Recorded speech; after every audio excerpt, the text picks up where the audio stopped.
Picture na tayo dito bago tayo pumunta dito. Hindi. Ano maniwala? Kay Lords po.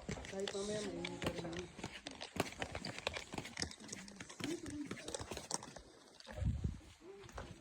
So ngayon guys, magbablog po kami. So bababa na po ang aming team para tuklasin kung ano ang nasa loob ng Sambulawan Underground River. So ito na po yung mga kasama ko ngayon guys.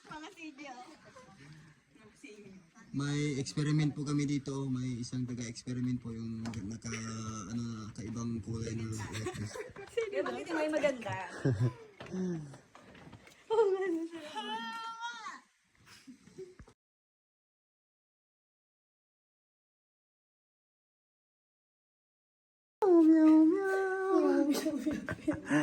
So dandahan lang guys ha. Kahit lakad na parang pagong lang. Basta wag lang gumulong-gulong dyan sa hagdan para hindi masisira yung buhay nyo. So ngayon guys, bumaba na ang aming team patungo dito sa Sambulawan Underground River para tuklasin ang mga ginto dito. So pag tingnan mo talaga dyan ma'am, may mga maraming ginto dyan. Oh, yan oh. Wow! Ako makita. Sabi mo wow, pero tapos wala kang makita. Parang lang talaga. Fastnet na siya. Medyo fast lang yung pag-welding kasi yung welder namin nag-OGT pa lang. So, dandahan lang kayo dyan guys. Bawal ma-fool sa maling akala. Sa mali? Nagpo-posing pa yung isa kahit video lang. Kaya pala. Kaya pala ibang pose, ibang anggulo yung ginamit. Yan yung pinagbabawal na technique. Okay, picture.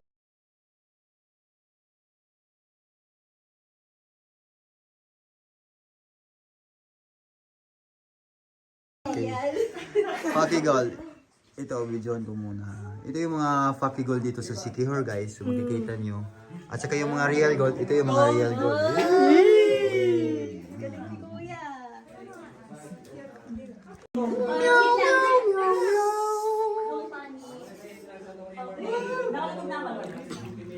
So pag hindi naabot yung ilalim, bend lang yung tuhod.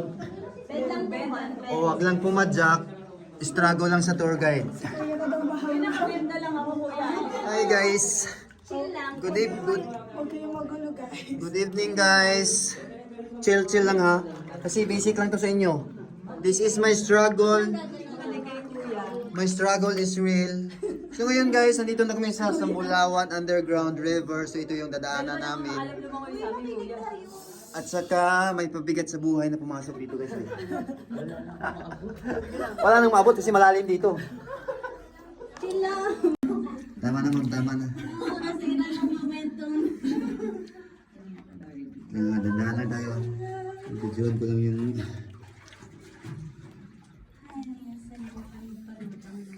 Oo, kasi hindi malamig talaga yung tubig dito.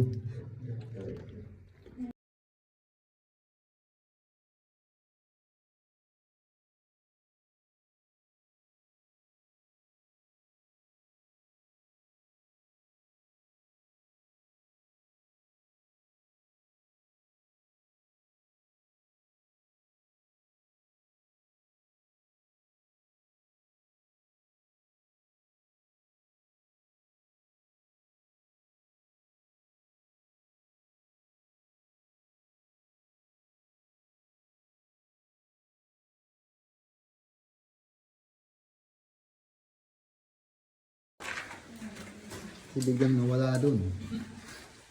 Okay, so hawak lang po talaga sa hand railings, dalawang kamay. Una kayo. Huwag ka na umatras kasi kanina ka pang nasa unahan.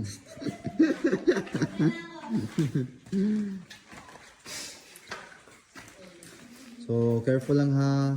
Ingat sa paghawak kasi madulas yung kamay niyo basa.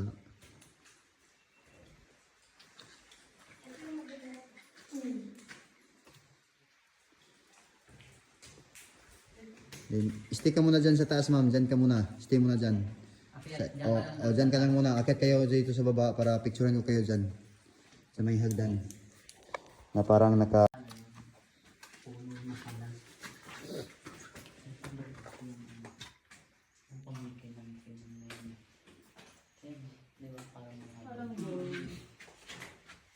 parang pag tingnan mo talaga, parang ginto talaga. Ano to kaya nasira? Oo, nung bagyong Odette. Kasi may malaking puno dun sa bungad na tumba nung malakas na hangin.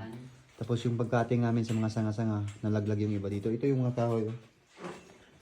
Kaya nung unang hagdan namin nung 2021 yung nagbagyo. 2021. Yung unang hagdan namin nasira talaga.